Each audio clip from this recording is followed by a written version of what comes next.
sleep last night thinking about what Jeff told me. I want to go back in. You still want to go through with this?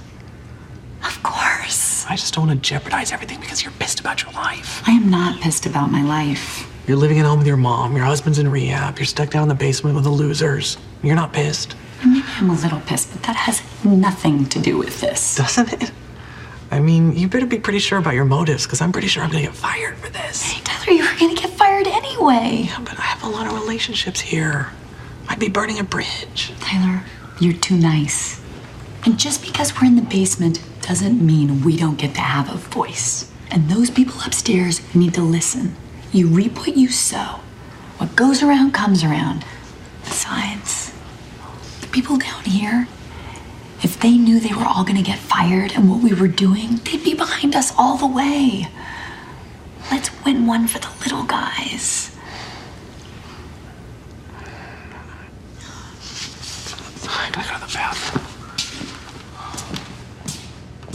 Hi everybody, I'm Peter Travers, and this is Popcorn, where we tell you what's happening in the pop culture everywhere. And you can see by this poster called Enlightened that Laura Dern has started the second season of her show on HBO.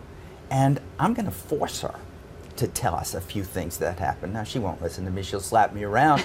But you can tell from that scene that what goes on in Enlightened just isn't business as usual. And so I welcome you, Laura Dern, to the show. Thank you. So great to see you. It's so great to see you. And as we were saying, we've met before, but it's been a while. Mm-hmm. And I have to thank you, take this opportunity to thank you.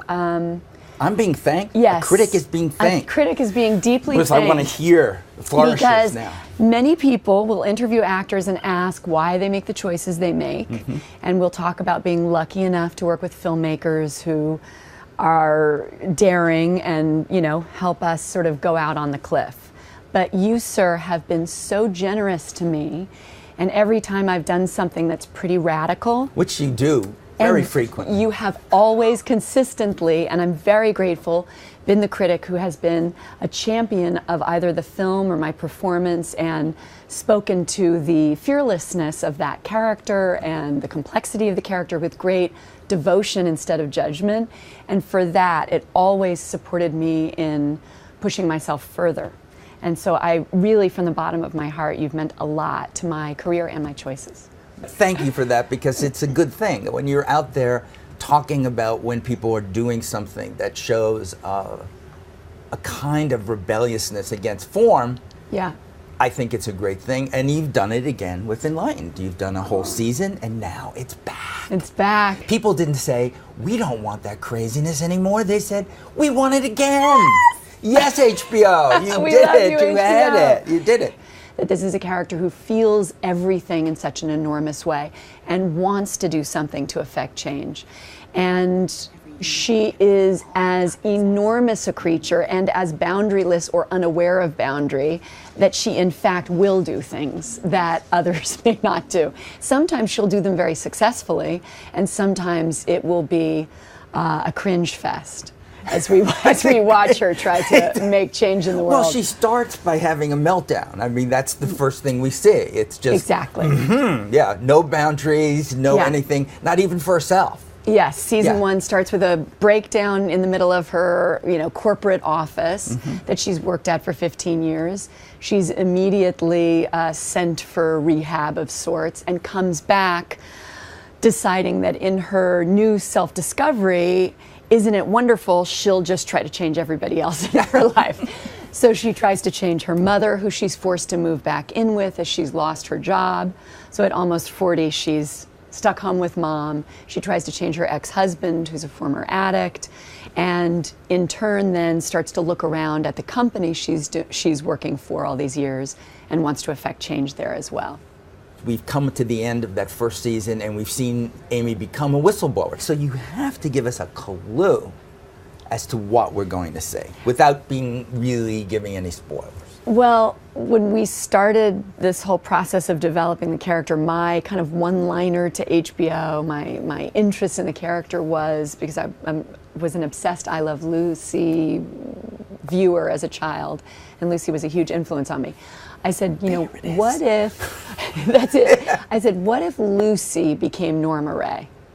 That was sort of the interest to me. So if you like will, we enter a world where the last possible person you might pick might be the one inane enough or brave enough to take on corporate America and try to make a difference. And in fact, that is what Amy does.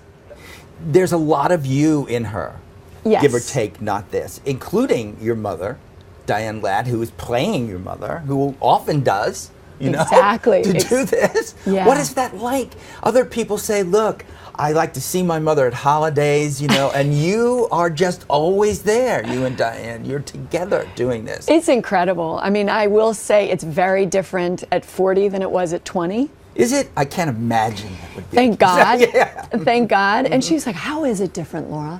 And I said, well, you know, when we were doing Rambling Rose, every word you said triggered me. Now every 10th word you say triggers me. Well, that's progress. But we actually get along beautifully, and I am such an admirer of her and her bravery as an actor and her discipline, because she's played characters who are much larger than life, and she is so resigned and withheld in this character, which is very not Diane and very not our relationship either. And she's also a very loving mother. So to have this dynamic is just really interesting to play out together, and it's just incredible to work with her. There you are from this family of actors. How Yeah. was there any choice for you other than that, to have Bruce Dern and Diane Ladd there? I was being raised by two actors, and at 5 to 10, I was on sets with Martin Scorsese, Hal Ashby, Alfred Hitchcock, watching them improvise Every child and say, does that, just Laura. try everything. We characters have to be flawed, protagonists have to be good and hold evil. It was like a roadmap to become an actor. I was very, very blessed. But when you start to appear in and the big one to me is Smooth Talk. Oh. It's like, oh, look at her. Do you go to your parents for criticism? We've never really had that relationship. I mean, they've been very complimentary and very supportive, but never really critics, and never commenting on the work too much, but very much supportive and commenting on choices. And that meant more than anything, to really consider. Many times early on in my career, I would get 2 movies at the same time. And that speaks more to the career I've had than anything. Very difficult choices, probably at least 5 or 6 times, in which a movie that became the biggest movie ever was turned down to work for David Lynch or to do Smooth Talk instead of a Brat Pack film. I had several of those real crucial turning point choices, and I was supported by a tribe of people who suggested to go toward the filmmaker and to go toward the character that explored human behavior the most. And that's a very specific career, and one I feel very grateful for. A tisket, a tasket, I found a yellow basket. I wrote a letter to my mommy. See, I